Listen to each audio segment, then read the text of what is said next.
Bueno,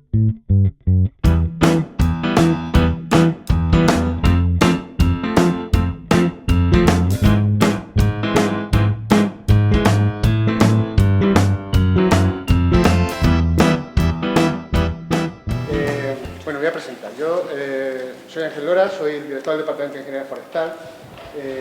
Mi mundo es el mundo de los bosques, mi mundo es el mundo de eso que estáis viendo ahí.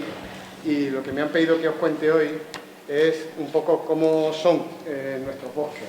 Es el nombre que le hemos dado a esta presentación, de una aproximación a los bosques andaluces. No sé cuánto tiempo tengo, porque no me han dicho nada de nada, pero voy a procurar que no se os haga demasiado aburrido y contaros un poco lo que tenemos entre manos, ¿vale? A qué nos dedicamos, qué es lo que hacemos, por dónde nos movemos. Yo me gustaría moverme más, pero no puedo porque no me reconoce el mando y tengo que ir pasando una a una. A ver.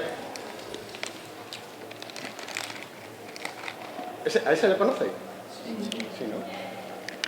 ¿Sabéis ponerle nombre? ¿No? Incluso lo metéis en un hospital, ¿verdad? Ahora mismo, por torpe. ¿Y a esa? ¿La conocéis también? Hola. ¿Sabéis ponerle nombre? Sí, ¿verdad? ¿Sabéis a qué se dedica? ¿No lo sabéis? ¿Ya habéis empezado? Yo acabo de arrancar, pero bueno, vamos, si queréis, si queréis me espero. Si me queréis decir algo, acabo de arrancar y como veis todavía no entro en materia. Así que... Empezamos con Fernando Alonso, bien. Bueno, pues os dejo, ¿vale? Aprovechando que arranca el mundial. Decía, ¿sabríais a qué se dedica esta gatita? Ni falta que hace, ¿verdad? Pero sabéis ponerle nombre, podéis identificarla y podéis identificarla hasta de lejos. No hace falta que inventéis gran cosa. Lo más triste de todo, ¿sabéis quién es esa? ¿Sabéis ponerle nombre? ¿Sabéis a qué se dedica? Básicamente lo mismo que Hello Kitty, pero es desagradable. Vamos, eso es una opinión personal, no la tengáis en cuenta.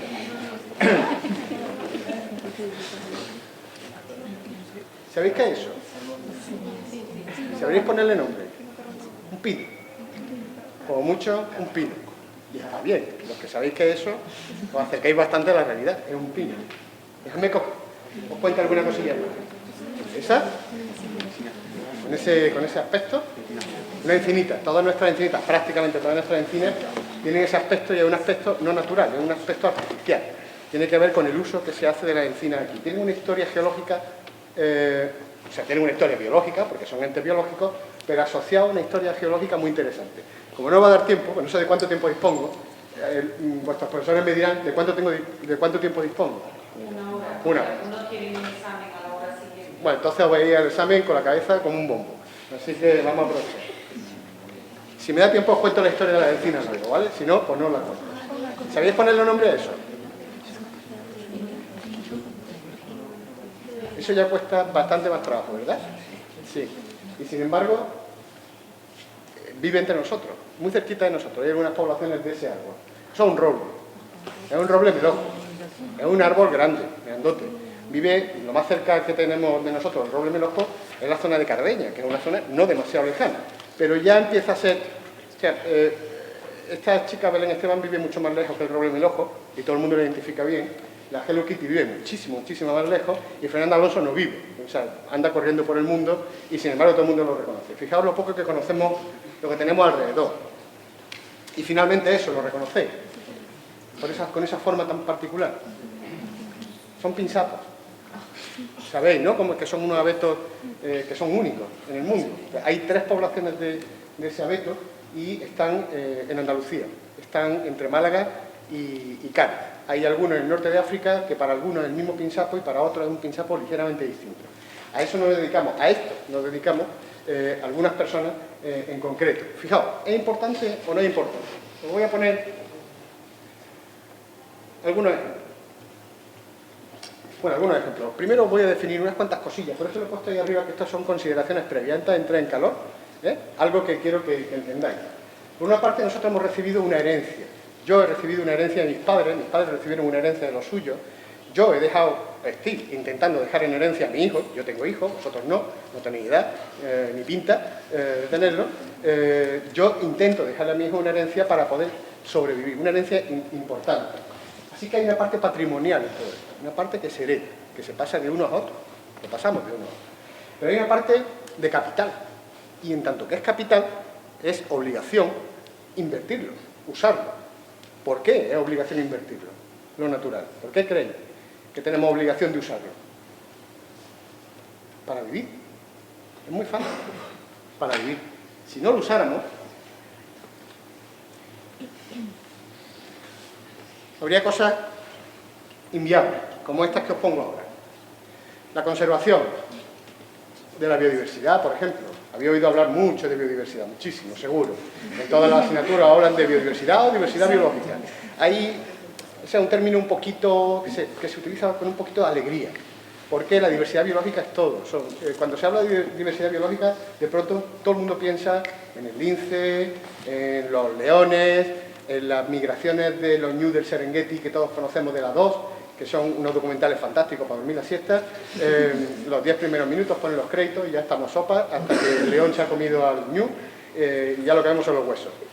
Cuando piensa uno en diversidad, piensa en esa gran diversidad, pero la diversidad es mucho más pequeña también. La diversidad es microscópica. Y cuando se habla de diversidad biológica, hay una componente de la diversidad que no conocemos bien y que está pues, en lo que respiramos, en lo que oímos, en lo que no vemos. En lo que no vemos. Eso es diversidad biológica. Cuando se habla de plantas, de grandes plantas, se habla de diversidad vegetal. Cuando se habla de animales, se habla de diversidad animal. Pero podríamos hablar de los virus y podríamos hablar de las bacterias. Los virus para unos están vivos y para otros no, pero es diversidad. Hay una componente viva en todo eso. Es complicado. La diversidad estaría comprometida si no usáramos bien los recursos. También los procesos ecológicos. ¿Son importantes los procesos ecológicos? Sí, hay una cosa que se llama ahora los servicios ecosistémicos. O sea, no es tan importante las especies que hacen esos servicios, sino los servicios que hacen para nosotros. Algunos servicios os los voy a enseñar ahora. Hay un uso social. Lo estamos haciendo ahora. Ahora mismo estamos utilizando los recursos para ese uso social.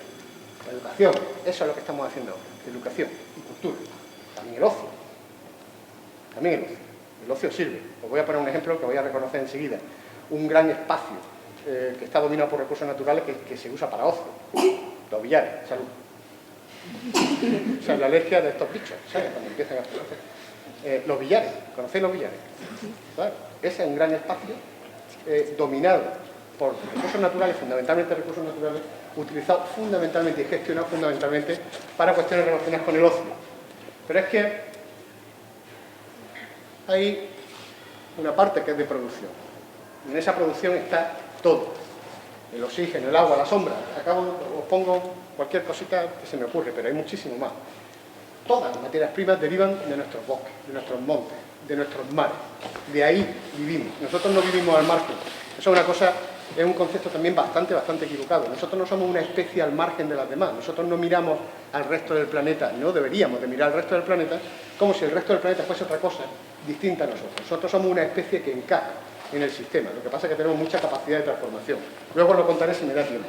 Yo charlo mucho, así que cuando alguien tenga alguna duda, pues que me interrumpa, que me pregunte. Es lo mejor que puede pasar, ¿vale? Si tenéis algo que aportar. Fijaos, vivimos... Bueno, os voy a poner este ejemplo, ¿no? Un ejemplo sencillito de una ciudad como esta. Estos son cálculos aproximados. Hay gente que se dedica a calcular estas cosas, no vayáis a pensar.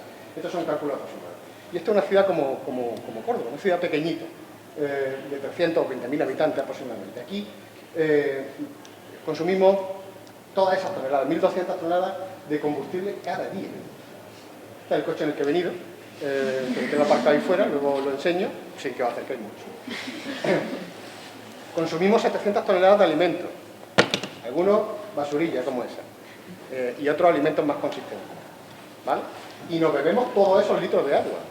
Eso sale de algún sitio. Fijaos, el agua, parece una tontería el agua, pero el agua embotellada, por ejemplo, es el tercer negocio en volumen económico a nivel mundial, el tercero ya. Importante, el agua embotellada. En Córdoba el agua es excelente, tiene una calidad excelente, lo digo sabiendo lo que estoy diciendo, por si os sirve de algo. El agua embotellada aquí no tiene más interés. Si me oyeran los de las botellas de agua, me tirarían al río directamente. Fijaos cómo es una ciudad como esta. A pesar de todo eso que consumimos, a pesar de todo lo que somos, a pesar de la intervención como especie que tenemos en un ámbito como el nuestro, la mayor parte de la masa viva de una ciudad no somos nosotros. Las plantas, fijaos, el 90% de la masa viva son plantas, fundamentalmente árboles, claro. Todos esos árboles que tenéis por ahí, repartidos por el instituto, que es un instituto que conozco desde hace muchísimos años, muchos años. Yo me he criado muy cerquita de donde estamos ahora mismo, ¿vale? Pues la mayor parte de esta biomasa, árboles. Nosotros somos apenas si somos un 7% de la biomasa. Intervenimos, fijaos, intervenimos con qué fuerza y con qué determinación. Pero no somos lo más importante y muchísimo menos. Fijaos, entre perros y gatos, bueno, los perros se ven bien porque hay que ir sorteando las minas por la acera en algunos barrios, pero entre perros y gatos, fijaos, la biomasa es importante. Pero es que las lombrices en los jardines, las lombrices son muchísimas, 2.000 toneladas de lombrices puede que haya en una ciudad de tamaño intermedio como esta. Estos son, ya digo, cálculos aproximados de gente que se dedica a calcular estas cosas, ¿no? Voy a hablar de bosque, aunque no lo parezca, voy a hablar de bosque. Y es que una ciudad es uno de estos tres sistemas. Nosotros vivimos en lo que yo denomino, y eso es una palabra que no la he inventado yo, pero la utilizo yo para esto, vivimos en sociosistemas, en sistemas urbanos, sistemas que son muy alterados. Fijaos, para algunos ecólogos, los sistemas urbanos, las ciudades, que todo el mundo entiende como artificiales, muy adulteradas y muy malas, para algunos ecólogos las ciudades son la expresión de nuestro carácter gregario. ¿Habéis visto los grandes termiteros que hacen las termitas en alguna zona del centro de África? No sé si lo habéis visto, en algún documental ese, antes justo de Dormiro, aparece de pronto una imagen de un termitero que tiene 4 metros y que lo hacen con barro, lo construyen. Eso, a nadie se le ocurre que es algo artificial, sin embargo es barro y es una construcción, lo hacen termitas. Si escarbarais en el subsuelo, viésemos las hormigas, luego hablaré de ellas al final, en la última diapositiva que os he traído, luego hablaré de ellas, las hormigas hacen unas construcciones gigantes, tremendas, pero tremendas. Las hormigas son muy importantes a nivel planetario, luego daré unos datos para, si puedo, sorprenderos un poco. Para algunos ecólogos nuestras ciudades son la forma en que nosotros expresamos nuestro carácter gregario. Lo que pasa es que somos consumidores de recursos. Y los recursos salen de algún sitio, básicamente de nuestros montes, de nuestros bosques, de nuestras tierras de cultivo. Este es el otro tipo de sistemas, los agrosistemas o los agroecosistemas, sistemas agrícolas, los olivares. ¿Habéis visto el color del agua del Guadalquivir? ¿Qué pasa por aquí tan cerquita? ¿De qué color es? ¿Qué color es ese agua? Verdosa, ¿no? Marrón, verdosa, unas veces más marrón, otras veces más verdosa. ¿Sabéis por qué tiene ese color? ¿Por? Dilo en vuelta, no estoy examinando a nadie, los exámenes vienen luego. ¿Por? Arrastra. Eso es erosión. ¿Sabéis de dónde viene esa erosión? Agua arriba, claro. ¿Y qué es lo que hay agua arriba del Guadalquivir? Olivar. Muchas tierras de cultivo. Se están cultivando con modelos, con métodos que están generando mucha erosión, mucha pérdida de suelo. Fijaos, el suelo es importantísimo. El suelo se destruye en tiempo biológico. Nosotros destruimos el suelo con facilidad, con suma facilidad, con mucha facilidad. El 35% del suelo fértil del planeta ya ha desaparecido y sin embargo se crea en tiempo geológico. Tenemos que esperar a que se cree nuevo suelo, tenemos que esperar miles, decenas de miles, centenares de miles o millones de años. Así que el suelo es un valor importantísimo porque sobre el suelo vivimos nosotros, viven nuestros bosques, viven absolutamente todo. La vida no es posible si no hay suelo fértil, ¿vale? Ya hemos perdido el 35%. Y finalmente tenemos los ecosistemas. Ecosistemas que están caracterizados, fijaos, por una parte viva que se llama biocenosis. Vais a ver aparecer muchos nombrados, no es para que los aprendáis ni para que los memoricéis, ni mucho menos, sino para que sepáis que existen, simplemente, que tienen un nombre. Muchos de ellos lo habrán contado y lo habréis visto en vuestra asignatura y otros muchos no. Una biocenosis y un biotopo, y sobre todo el biotopo es inorgánico, la biocenosis orgánica, y sobre todo el ecosistema es la interacción entre uno y otro. Y esa interacción es importantísima, muy importante. Yo quiero hablar hoy, bueno, ahí tenéis una imagen de cada uno de ellos, un sociosistema sería este, no sé si lo reconocéis, pero está muy cerquita. Es el Jardín del Alcázar, correcto. Si no lo habéis visitado en primavera, hacedlo, es un sitio espectacularmente bonito, un sitio por el que merece la pena pasearse de día e incluso de noche. Esto sería un sistema agrario, un sistema agrícola, un agrosistema o un agroecosistema, como queréis llamarle. Esto es un olivar nuevo, súper intensivo, de los que cosechan las cosechadoras automáticas, esas máquinas que no sé si habéis visto alguna vez, que suben, meten el olivar en medio y lo cosechan, y cuando salen por la otra punta han acabado con todas las aceitunas metidas en un contenedor. Y esto sería un ecosistema. Este es un ejemplo de uno de los muchos ecosistemas, que no tiene mucha luz el cañón, pero esto es un ecosistema en otoño, un sistema mediterráneo en otoño, dominado por plano caducifolio, es decir, por árboles que tienen la hoja plana y la hoja caduca. Esos son los planos caducifolios. Esto ocurre en aquellos lugares donde hay algo más de humedad durante el verano, que aquí el verano es el factor limitante, es lo que se llama el estiaje, un verano muy duro, muy largo, muy seco, no cae ni una gota de agua durante muchos meses, y eso condiciona qué puede y qué no puede vivir. En lugares donde esa humedad se mantiene durante el estiaje, durante el verano, se mantiene de alguna manera, aparece el plano caducifolio dominante. Sabemos que son planos caducifolios porque han virado de color, ¿veis los matices rojos? No se ven demasiado bien, pero esos matices rojos nos dicen que esas hojas han virado. Están con un color parecido al de estas butacas y se distinguen perfectamente en el monte. Esa es una fotografía del camino de acceso al nacimiento del Guadalquivir, donde las aguas son limpias, muy limpias, todavía no tienen sedimento como aquí, al paso por los puentes de Córdoba, en el Parque Natural de la Sierra de Cazorla, Segura y Las Villas. Nosotros vamos a hablar de ecosistemas, y aunque os voy a hablar de bosque, no vayáis a pensar que no, que me han dicho que hable de bosque, os voy a contar lo que acabo de decir, porque los ecosistemas, lo verdaderamente importante son las interacciones. Y os lo voy a contar no con un ejemplo ocurrido en el bosque, sino con un ejemplo ocurrido en el mar, aunque con un bosque un poco particular. Y este es un ejemplo real. Esto ha ocurrido realmente. Y ha ocurrido, pues vosotros no habéis nacido ninguno y yo estaba muy pequeñito. Así que hace mucho tiempo. Y ocurrió con estos como protagonistas. Estos son nutrias del Pacífico. Esta fotografía está hecha en el oceanario de Lisboa, en Portugal, la capital portuguesa. Si alguna vez vais por allí, no dejéis de pasear por ese oceanario, un oceanográfico que se llama en Valencia, un oceanario que se llama en Lisboa. No dejéis de pasar por allí porque es un sitio muy bonito, muy bien hecho. Aquí está recreado el sistema en el que ocurrió esto que os voy a contar. Fijaos, estos son dos nutrias que están durmiendo a pierna suelta, a la Bartola, tienen una capa de grasa suficientemente importante como para flotar sin ningún tipo de problema. Le pasa como a mí, que yo floto igual que ella en el mar. Y están durmiendo, pues, tranquilamente después de su atracón, de haberle dado lo que sea. Fijaos lo que tienen aquí. ¿Veis? Eso no es un hierbajo, ni se lo ha tirado nadie. Eso es un kelp. Eso es un alga que se llama kelp, que tiene un nombre muy raro, se llama Nereocystis. Ala, así de feo. Y ese alga forma unos bosques muy interesantes. Lo forma en las zonas intermareales. Las algas sabéis que o flotan o están ancladas con un disco muy cerca de la línea de costa, porque tienen que recibir la luz. Y si se meten muy adentro, o son flotantes, como le pasa al sargazo y algunas algas por el estilo, aquellas que describió Colón en sus viajes, o no recibirían sol, no recibirían luz, no podrían hacer la fotosíntesis y no podrían vivir. Con lo cual, estos bosques están en zonas intermareales, en zonas muy cercanas a la línea de costa. Ahí, evidentemente, ahí está tumbada, pero si estuviese debajo del agua, anclada con un disco, estarían dentro. Y forman unos bosques muy interesantes, una alga muy larga que forma bosques. Ahí viven estos bichos. Ahí viven estas nutrias. Fijaos en esta historia, que es una historia, como ya os digo, absolutamente real. El centro de esa historia son las nutrias.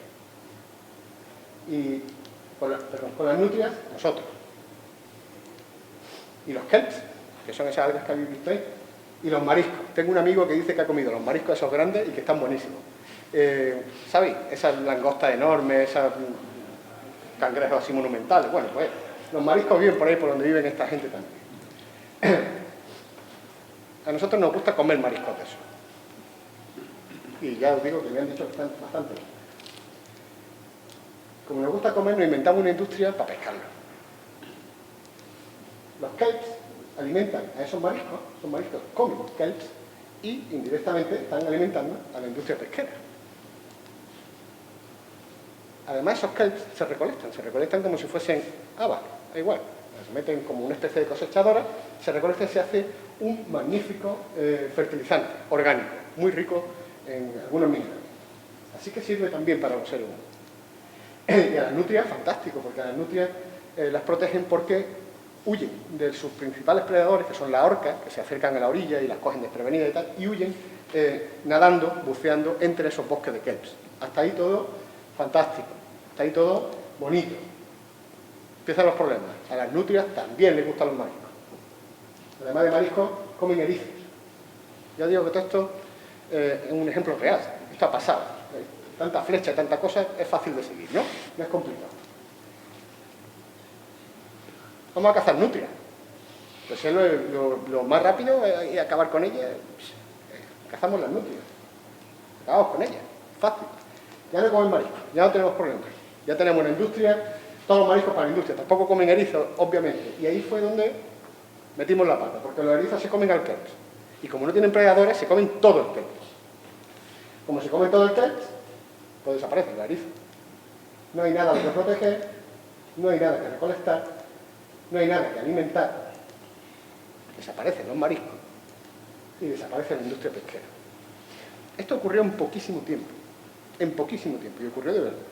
Y la propia industria pesquera insistió al gobierno de los Estados Unidos, esto ocurrió frente a las costas de San Francisco, en el Pacífico Norte, instó al gobierno de los Estados Unidos, a la Secretaría de Agricultura de los Estados Unidos, al Departamento de Agricultura de los Estados Unidos, para que impidiera la caza de las nutrias. Y además se traslocó, que es como se llama, una población, un trocito, unos poquitos individuos, de unas poblaciones que había más al norte en el Pacífico, se traslocaron hacia San Francisco. Fue bien la cosa, se reconstruyó la población y hasta hoy siguen existiendo nutrias, siguen existiendo kelp, pero fijaos la importancia que tiene. Ahora sí ha reconocido. Fijaos la importancia que tienen las interacciones. Estas interacciones se vieron muy fácil. O sea, el problema de aquí no es que desaparezcan las especies, es que desaparecen las interacciones entre las especies y su medio, entre una especie y otra. Y ahí es donde se puede meter la pata. Lo que estamos haciendo nosotros es perder interacciones. No solo estamos perdiendo especies, que todo lo había oído. Desaparecen no sé cuántas especies al año en el planeta. Lo que estamos perdiendo son interacciones entre una y otra especie. Y ahí sí que no sabemos lo que está pasando. Y ahí sí que nos cuesta más trabajo. Fijaos, una encina media, adulta, con ese formato muy parecido al que habéis visto en la fotografía anterior, derivado, ya digo, del uso que se ha hecho de ella. Fijaos lo resta que es por aquí abajo. ¿Sabéis por qué, no? Por el ramoneo, porque hasta donde llegan los bichos que se comen su hojita, pues la podan. Y por eso tiene esa forma tan baja. Esto es una dehesa. La historia de la dehesa es fantástica. Voy a ir deprisa porque quiero contar muchas cosas. Esto genera 1000 kilos de mantillo, una encina sola, tiene capacidad para generar 1000 kilos de mantillo y retener hasta 50.000 kilos de suelo. Son muchos, se trasladan muchísimo. También retiene hasta 70.000 litros de agua en ese suelo. Produce 4.000 kilos al año de partículas orgánicas, de ácido orgánico. Le sirven para muchas cosas, entre otras cosas para generar ese suelo del que estábamos hablando antes. Y con ese volumen de copa, unos 1000 metros cúbicos, puede tener una encina muy grande, pues es capaz de filtrar hasta 7.000 kilos de partículas al año, producir 370 litros por día de oxígeno. Sabéis que el oxígeno es un gas tóxico, ¿no? Es muy tóxico. De hecho, su formato de ozono es uno de los tóxicos que se miden en esas estaciones que veis cerca, por ejemplo, de la estación del AVE, ¿no? De la estación de la DIF. Es tóxico, pero para nosotros, y en esta forma es nuestro combustible. O tenemos oxígeno o no somos capaces de vivir. Y o lo producen quienes tienen capacidad para producirlo o no se puede hacer otra cosa. A cambio nos piden 2.500 litros al año de agua más o menos. ¿Vale? No es nada. Y hablamos de esto, os puedo poner esas fotos que son mías de cuando era joven e inocente, en un manglar, en el trópico, o en la Laponia, con unos perros. Qué cosa más chula, que cuando pensamos en diversidad y pensamos en cosas bonitas, y pensamos en estos sitios, ¿no? Inmediatamente nos vamos a sitios lejanos. Os fijaos esta huella de dinosaurio gigante, fijaos qué jovencito estaba, tenía hasta pelo. Esta huella gigante de dinosaurios que estaban en una cantera en mitad de los Andes, por ahí perdidos. Un sitio muy bonito. Sin embargo, donde vivimos es aquí. En eso sí que no os descubro nada. Eso es Andalucía. ¿Y qué tiene Andalucía particular?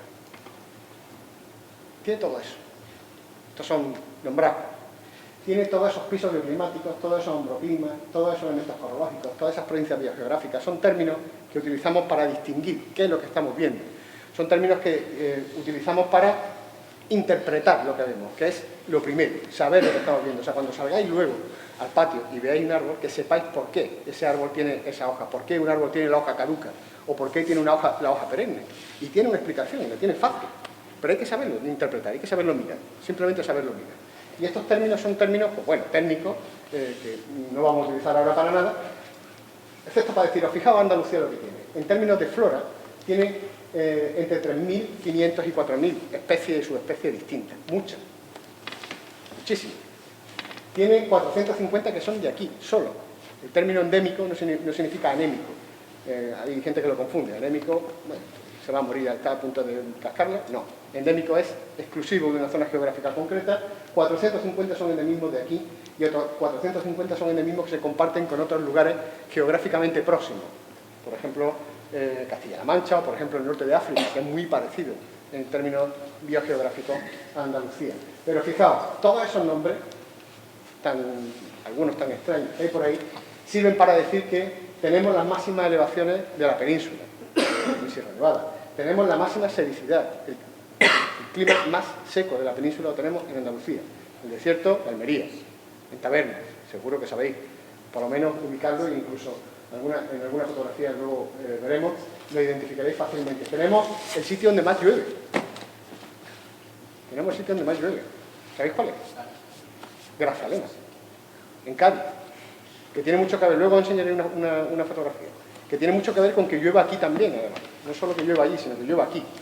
La existencia de esas sierras, de esas elevaciones, tiene mucho que ver con que aquí llueve. Y tenemos unos suelos extremadamente profundos y extremadamente fértiles hasta ahora. Y todo eso lo podemos estar transformando. Muchos más datos os podría dar de la naturaleza que nos rodea, que es un laboratorio fantástico para el estudio de la naturaleza y para el conocimiento y la interpretación de lo que tenemos, de lo que somos, de lo que podemos hacer, de cómo invertir ese capital que os decía al principio. ¿Qué hacer con la naturaleza para mantenerla, para poderla dejar como patrimonio a nuestros herederos y para poder vivir de ella, porque tenemos que vivir de ella? Fijaos que la Unión Europea dice que hay 124 tipos de hábitats de interés en España, pues 76 están aquí, muchos. Dice 70 especies de flora catalogadas en peligro, el 75% están dentro de la red de espacios naturales protegidos de Andalucía. Parques naturales, parques nacionales, monumentos naturales, etc. ¿Conocéis algún monumento natural? ¿Conocéis alguno? ¿No? Pues fijaos, un monumento natural son los sotos del Alboracio, los tenéis justo aquí. Lo que hay entre el puente romano, el puente de Ikea, con los farolillos de Ikea, entre el puente romano y el puente de San Rafael, ese espacio es un monumento natural de la red de espacios naturales protegidos de Andalucía. Hay más de 100, mucho más, no recuerdo, no sé si han llegado a 120 y tantos creo que eran, no recuerdo, pero ahora mismo el dato, pero 120 y tantas especies de aves distintas ahí metidas, en los sotos de la Alboracia, en un enclave totalmente urbano.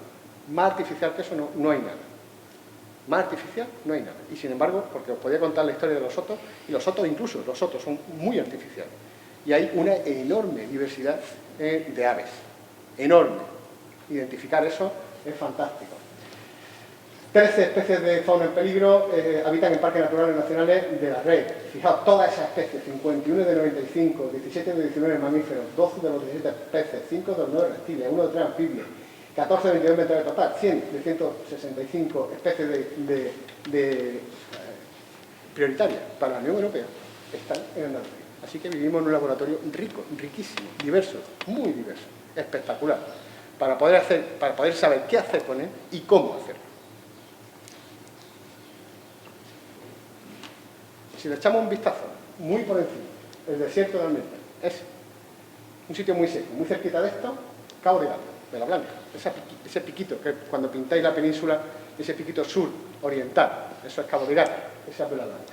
O la Sierra de Gádor, con unas balsas extrañísimas que tienen unas especies muy curiosas, muy adaptadas a que pasen por ahí las cabras, que las pisen, a que se las lleven enredadas en el pelo, especies muy interesantes. Todo eso son entornos forestales. Todo eso son entornos forestales. No vayáis a pensar que eso del pelo es ninguna tontería. Cuando os metéis en el campo y os llenáis los calcetines de pinchitos y qué fastidio, qué tal, que luego llegáis y lo quitáis y las lavadoras se atascan y tal, todo eso no es ninguna tontería, son una especie adaptada a que eso ocurra. Nosotros tenemos menos pelo, bueno, algunos muy poco y algunos excesivos, pero están adaptadas a eso, están adaptadas a que gente con pelo, especies con pelo, pasen por ahí, se las lleven enganchadas y las vayan dispersando. Es una forma de colonizar territorio, sin hacer daño. Eso era Almería, pero esto es Cádiz. Fijaos, esto es la Sierra del Pinar. Esa sierra es la que hace que llueva aquí. Este es el Pinzapá. Aquí llueve hay años de 4.000 litros al año, muchísimo. Tened en cuenta, en Córdoba llueve 650, menos de 650 al año de media, y aquí hay años de 4.000 litros. La media ahí está por encima de los 2.000 litros. Eso sí, no queda ni una gota en verano, cae toda en otoño y en primavera, cuando es lluvioso. Ahí viven plantas tan raras como esa amapola. Estos son entornos forestales espectaculares.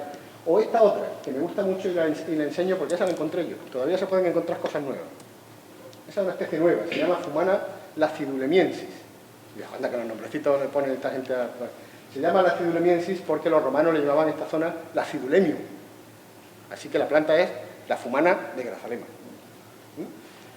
Vive un poco más abajo en los arconocales está otra que es una insectívora. Esta se alimenta de insectos. Vamos, no se alimenta, aprovecha los insectos para obtener nitrógeno porque viven en unos suelos que son muy pobres en nitrógeno. O hay alcornocales tan interesantes como estos también pegados al estrecho. Sitios muy interesantes. Fijaos cómo es la Sierra de Córdoba. Hemos dado un salto de Almería, Cádiz. Nos fijamos en Córdoba. Esta es la vista que se tiene si os paseáis por los Villares, por el Sendero de la Tranquilidad y echáis un vistazo por detrás de la valla. Este es el aspecto que tiene. Un bosque mediterráneo típico y tópico espectacular. Si nos vamos a Sierra Nevada, ahí podríamos perdernos. Esto es Granada. En Granada viven en esta zona, en la parte alta donde no viven los árboles, porque no pueden vivir por encima de los 2.500 metros en el caso de Sierra Nevada.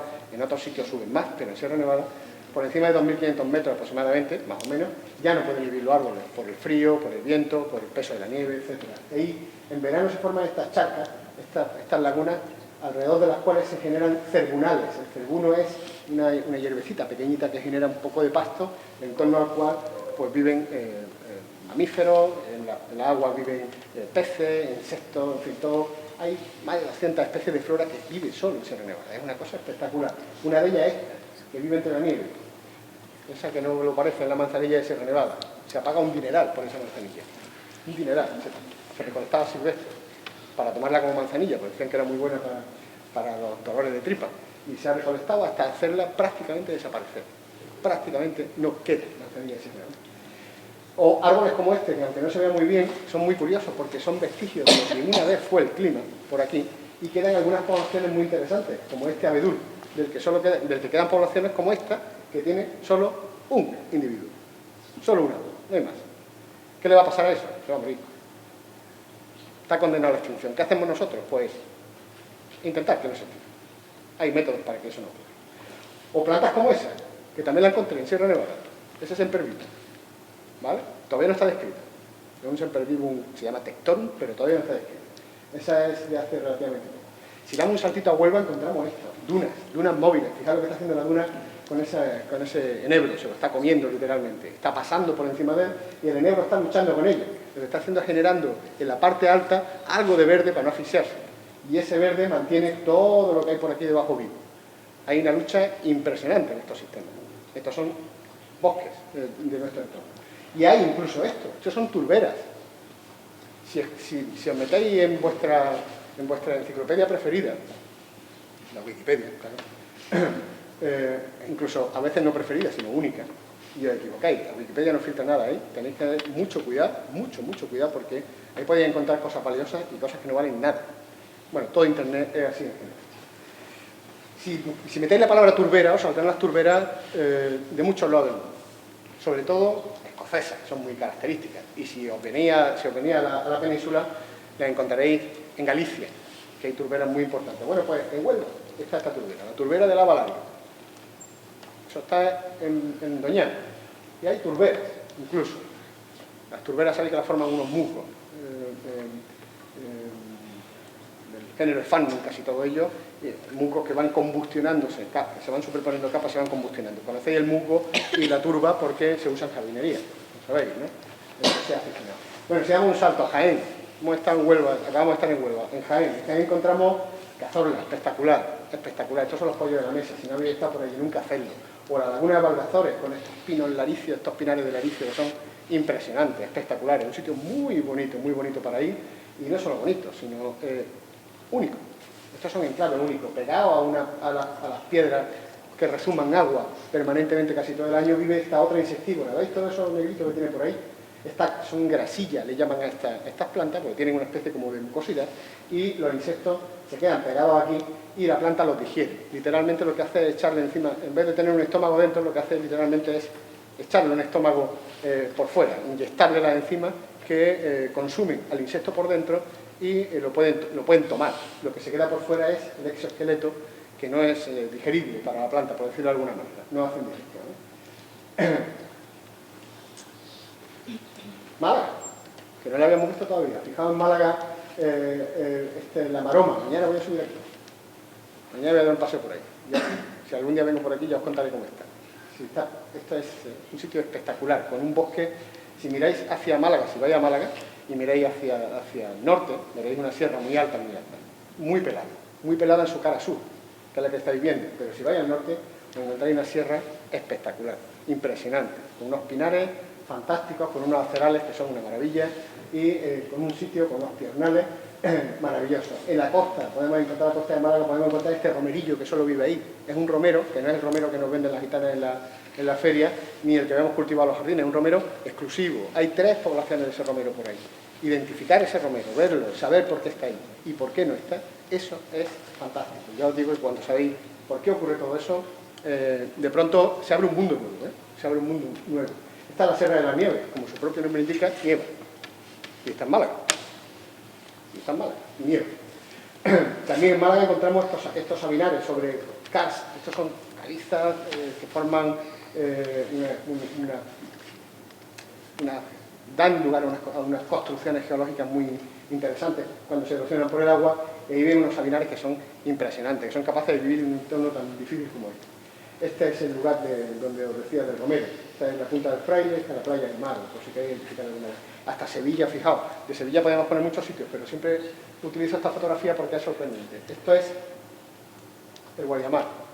No había nacido ninguno, pero el Guadiamar tuvo un problema de contaminación brutal, absolutamente brutal. Se rompió una balsa de una mina que acumulaba ácido, el Guadiamar se infectó. Esto es ácido, esto son aguas ácidas, pero ácidas, de verdad. Y sin embargo, un poco tiempo después, muy poco tiempo después, apenas un par de años, fijaos el Guadiamar como estaba cubierto de una planta flotante. La capacidad que tienen nuestros sistemas, nuestros bosques, para reconstruirse a sí mismos después de una perturbación es infinita, infinita, si lo dejamos. Y todo eso se acompaña con esta parte de la diversidad, que es mucho más llamativa. Mucho más, la gente le suele convencer mucho más ver un águila o una culebra o un buitre o un macho montés, ¿no? Qué cosa tan chula, tan bonita, tan grande, tan vistosa. Eso también son los bosques. Todos los bosques dan cobertura a esto. Desde el punto de vista cinegético, no sé si hay algún cazador aquí, desde el punto de vista cinegético es un recurso importante. La caza es un recurso importante. Yo no soy cazador, ni sospechoso de serlo, pero la caza es un recurso importante que hay que gestionar bien, y es un recurso más. El bosque hay que utilizarlo. Claro. Bueno, el recurso por excelencia en la caza, el jabalí, el ciervo, ¿no? Los lobos que se asoman por aquí, o el quebrantahuesos que vuelve a volar por encima de Cazorla. Había desaparecido en el año 87 y gracias a las cosas que se están haciendo y cómo se están haciendo, pues vuelve a volar el quebrantahuesos en Cazorla. Una cosa bastante rara. Bueno, y este sí que lo conocéis, que es uno de esos grandes oportunidades. Voy a hacer un repaso muy rápido, simplemente para que veáis cómo son nuestros bosques. Bueno, fijaos, aunque pueda parecer una tontería, os he traído para que veáis una muestra solo de la diversidad que suponen nuestros bosques. Fijaos, estos son pinos, los dos. Cuando vayáis por ahí, caminéis por el campo y veáis, echáis un vistazo a las piñas están maduras y abiertas, obviamente. Cuando le echáis un vistazo a las piñas, fijaos, el tamaño importa. Sí, el tamaño importa. No os riáis que es cierto. Estas piñas grandes, grandullones, enormes, son del pino negral, del pino resinero. O el rodeno, o el marítimo, de todas esas maneras se llama este pino. Forma pinares bastante particulares, algunos de ellos repoblación, pero en el norte incluso llega al nivel del mar, por eso se llama pino marítimo. Aquí en el sur no llega al nivel del mar, sino que se queda un poquito más arriba. Pero fijaos qué piñas tan grandes. Y si echáis un vistazo a su acícula, que es como se llaman las agujas que tiene,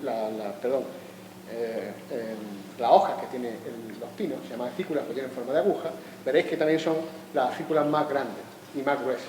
Y esto es pinus nigra, esto es laricio, esto es el pino, esos pinares muy bonitos que os he puesto ahí de la laguna de Valdeazor. Estos son pinares que aquí se reducen a unos cuantos pies en la Sierra de Almijara, a unos cuantos pies en la Sierra de Baza y a unos pinares realísticos, son en Baza y en Almijara, y a unos pinares fantásticos en la parte alta de Cazorla, que son los que habéis visto antes. Estos, fijaos qué diferencia. Parecen lo mismo. Visto a simple vista, y ponen la fotografía y dicen, pino. Antes lo habéis dicho vosotros. ¿Qué es esto? Un pino. Pues no es un pino. Es uno de los pinos que pueblan la península ibérica. Os podría poner más ejemplos. Este es el carrasco, el pino carrasco, que es el más frecuente de todos. ¿Veis? Tiene una piña muy parecida a esta cuando está cerrada, pero el tamaño, de nuevo, importa. Muy parecido. Y este, aunque es la más chiquita que he encontrado, pero esta es del piñonero. También se reconoce muy fácil, porque es la más redondita, la más esférica. Esta puede ser muy grande, muy pequeñita, pero es la más esférica, el único piñón comestible que tenemos, ¿vale? Tan interesante como que... Y este es silvestre. Este es el pino que se utiliza, que se cultiva mucho, que se cultiva mucho para, he dicho bien, silvestre, para producción de madera. Aquí no se produce madera mucho no, de pinares no, algunas se sacan. Pero en el norte del centro hasta el norte de la península, los pinares importantes son pinares de silvestre, que se identifica muy bien porque la parte alta del árbol es de un color naranjita y parece que está siempre atardeciendo en la parte alta de esos bosques, por el color naranja. Nosotros, seguramente si os cuento muchas cosas en estos programas, os pueden traer muchos cacharros, muchas cosas bonitas y tal. Nosotros trabajamos también con estas cosas, Trabajamos con una cartulina, Ese es vuestro, ¿verdad? Trabajamos, pues nosotros seguimos trabajando con esto, con una cartulina, con una prensa, para que se quede chulo, para que se quede bonito, con una etiquetita en la que se identifica el nombre, y con esto se hacen cosas, esto es un quejigo, por ejemplo, y con esto se hace, esto es de un alumno, esto no es de mi departamento, sino esto es un alumno, que se llama Pablo, como veis, y que ha tenido que entregar este trabajo acompañado de una memoria, en fin, un poquito más severa la cosa, ¿no? Fijaos, ha cogido, y esto no debería, no sé si de un jardín, espero que sí, un trocillo de pinsapo, pero ha sido el tío tan bueno que ha sido capaz de prensarlo bien, porque el pinsapo es de estas cosas que cuando la coge y la prensa se van todas las partículas una detrás de la otra, y se caen. ¿Está bien intentado? En fin, bueno, sin comentarios. No se debe, sin comentarios, no se debe. Hay algún árbol, os puedo garantizar que algún árbol de esos que habéis visto en la maroma, por donde voy a estar mañana pateando, algún árbol está muy machacado, hay un tejo muy importante allí, que hay costumbre de sacar una ramita, por no sé qué historia de costumbre de la zona y tal. Y está bastante machacado el árbol, está bastante machacado. En fin, no se debe, pero el tío ha conseguido hacer una cosa fantástica. Esto es un material impresionantemente valioso, si se hace bien. O sea, todos los satélites, todas las GPS, todas las cosas importantísimas, todas las herramientas informáticas, todo es importante. Y esto también. No vaya a pensar que no. También. Es muy fácil. Bueno, este es el paisaje que tenemos en Andalucía. Este es el paisaje que tenemos en Andalucía. Fijaos que lo único que no es forestal, o sea, si venís por de Andalucía, pensáis, bueno, el desierto, tal, no, nada de eso. Este es el paisaje de Andalucía. Lo único que no es forestal son estas colorinas, que no se ven muy bien en esta pantalla, pero son estas colorinas. Hay bastante poco que no sea forestal. Hay mucho territorio forestal. El territorio agrícola está concentrado aquí, las partes rojas son los grandes núcleos urbanos, como la ciudad de Sevilla, y la costa, que tiene mucho urbano, y poco. Muy poco. Tenemos bosque de coníferas. Fijaos, no me voy a parar porque no hay tiempo, pero tenemos bosque de coníferas, de pinares, que están repartidos, fijaos, fundamentalmente, no significa que no lo haya en el resto, pero son dominantes en muchos de estos espacios que tenéis ahí coloreados. Tenemos pinares como esos de ahí, de carrasco. Fijaos la piña que antes os enseñaba, muy larga, muy rugosa y pequeñita, es alargada y pequeñita. Tenemos pinares de carrasco, de piñonero, la piña muy redondita y con esa forma parasolada típica. Son pinos, son primos hermanos. El resinero, este que os acabo de enseñar, la acícula muy gruesa, la piña muy grande, también rugosa como la del carrasco, pero muy grande, que es la que se ha utilizado para resinarlo, para sacar resina. Muy importante la resina, muy importante durante mucho tiempo. La química ha hecho maravillas después, pero muy importante, muchísimo.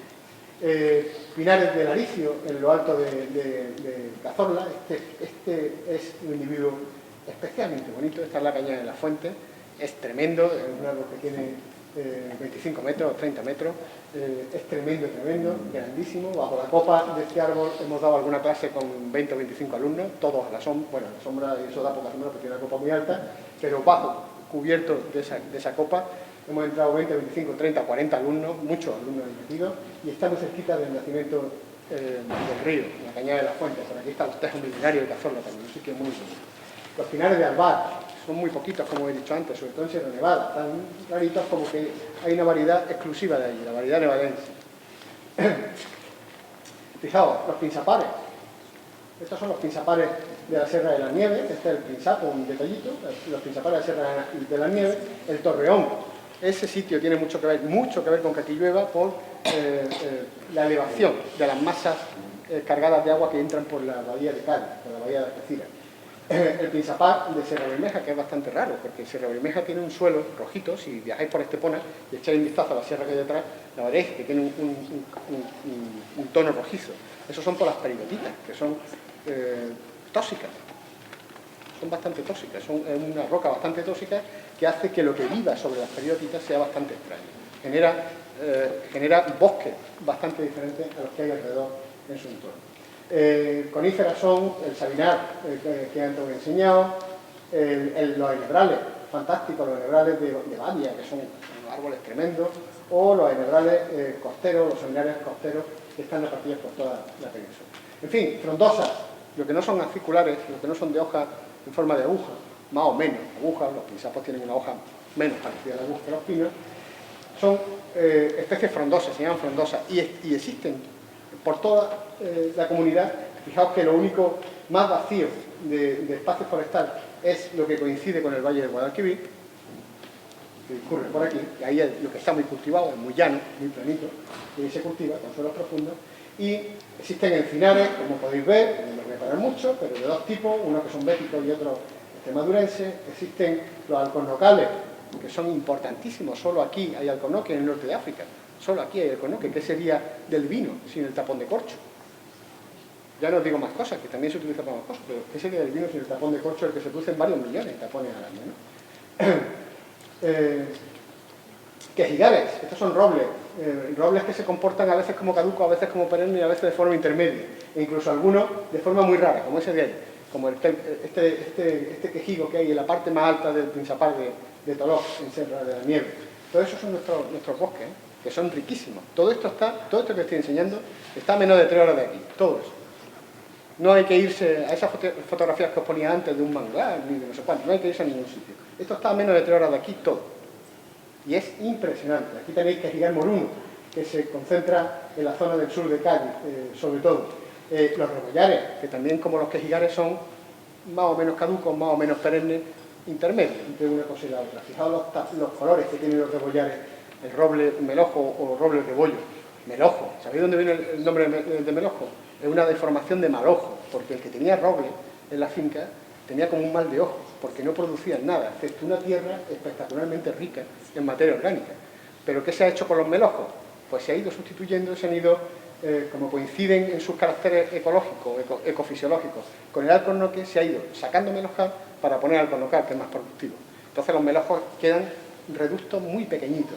En toda la sierra de Sierra Norte de Sevilla, por ejemplo, hay 4.000 melojos, no hay más. Ahí son muy, muy pequeños. Luego están los bosques de ribera, que hay de muchos tipos, hay aliseda, hay alameda, olmeda, adelfares, tarayales, fresneras, todos esos son bosques de ribera. Y hay bosques relictos, de lo que alguna vez fue el clima. Siempre queda algo por ahí, todo eso que estáis viendo hoy.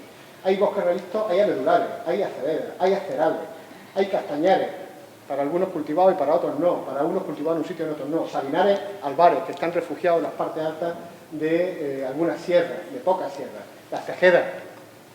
La madera de tejo ha sido muy utilizada en la antigüedad, muy utilizada. Los arcos, los famosos arcos de Robin Hood y compañía, se hacían con madera de tejo porque es muy resistente y a la vez muy flexible. Y se buscó el tejo sistemáticamente hasta hacerlo desaparecer. ¿Dónde quedan las tejedas? Las tejedas quedan en aquellos lugares inaccesibles, donde no se puede llegar con facilidad. Allí sigue habiendo tejo, ¿vale? Cuando ya desaparecen los árboles, por el motivo que sea, muchas veces porque nosotros los hacemos desaparecer, aparecen los arbustos. Arbustedos, o sea, lugares dominados por arbustos. Hay muchos repartidos por Andalucía. Fijaos, madroñales, esto es maquia, es un arbustero típico del monte mediterráneo más seco, como la garriga también. Los bosques de roblevilla, que están en alguna parte alta de la sierra, donde también los árboles no pueden competir bien. Los sabinares rastreros, los enebrales rastreros. Esto se ha colado, esto no tiene que estar aquí. Bueno, sí, perdón. Son avellanares y saucedas arbustivas. Saucedas y dos tipos, hay árboles y arbustivas. Mojedas, pinares, cornetales, cambronales, todo eso. que acabo de decir, todos esos son bosques que están muy cerquita todos ellos, y que podríamos echar un vistazo. A mí me hubiera encantado que esto lo hubiéramos podido hacer dando un paseo por el campo, pero ya me han dicho que en el nuevo. Así que para otra vez. Y cuando desaparecen los arbustos, aparecen los matorrales. Y cuando aparecen los matorrales, aparecen en todos sitios también. Están repartidos. Fijaos, hemos visto un estrato grande de árboles, muy repartido, muy diverso. Y debajo de ese estrato, a veces sustituyéndolo, aparecen los arbustos. Un estrato también alto, pero con varios troncos, sin un tronco definido. Y cuando desaparecen los arbustos, y a veces mezclados con ellos, aparecen los matorrales. Fijaos cómo están distribuidos también. Ya os digo, esta columna vertebral que divide el territorio en dos, que es el Valle del Guadalquivir, donde se concentran los cultivos. Piornales, brezales, lentiscales, jarales, cantoesales, romerales, etcétera, etcétera. Y cuando eso desaparece, aparecen los pastizales, que también hay muchos, y hay de muchos tipos. Y la mayor parte de las veces, no todas, desaparecen porque nosotros hemos hecho desaparecer todos esos sistemas que hay por ahí. En fin, esta es la última diapositiva. Y ya no os canso más. Nosotros llevamos unas 100.000 generaciones sobre el planeta. La evolución humana, del ser humano como especie, tiene unas 100.000 generaciones aproximadamente. Hace poco más de una generación aparecen los ordenadores. Quiero decir, somos una especie reciente, muy reciente.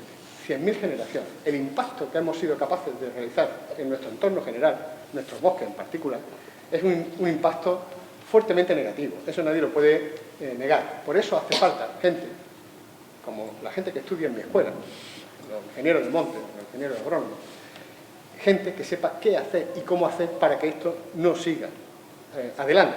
Porque os podría poner muchos ejemplos de lo que estamos haciendo. Os voy a poner solo una comparativa, que no se ve muy bien, no sé si la veis muy bien. Bueno, hay 106.000 millones de seres humanos. Hemos vivido en el planeta 106.000, o estamos viviendo ahora mismo, 106.000 millones de seres humanos.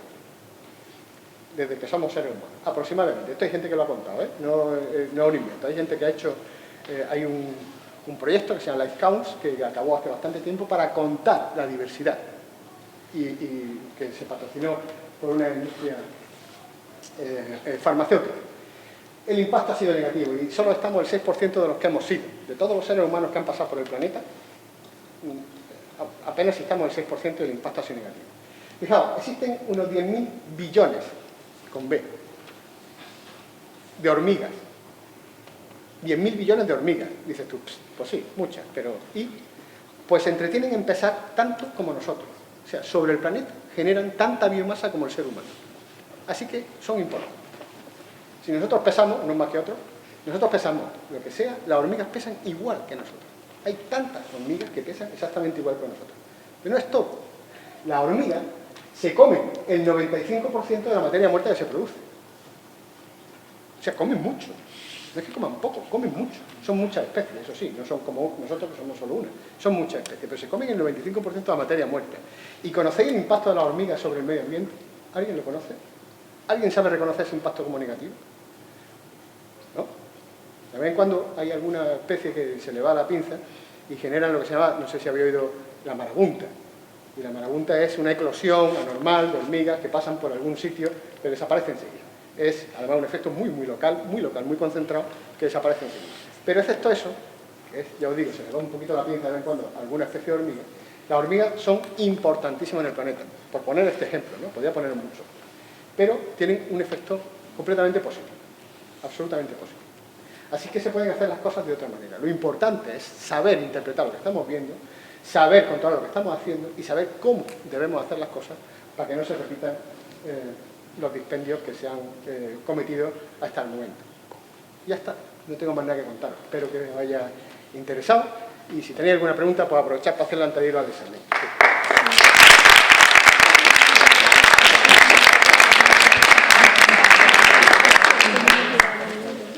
¿Se ocurre algo? Sí, no, regular.